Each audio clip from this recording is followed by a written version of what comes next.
அவனை தொழுதால் போதும் நல்லதே நடக்கும். ஆனை முகனை தொழுதால் நவக்கிரகங்களும் மகிழும். நல்லதே நடக்கும், நல்லதே நடக்கும்.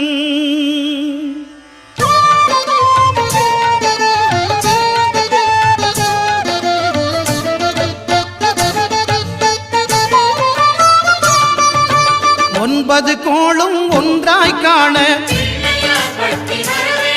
அங்கு கற்பகம் என்னும் கடவுளின் மெய்யில். ஒன்பது கோளும் ஒன்றாய் காண அங்கு கற்பகம் என்னும் கடவுளின் மெய்யில். சூரியன் முதலாய் 9 கிரகமும் பலவித குணங்களை கொண்டிருக்கும் எங்கள் கற்பக தருவில்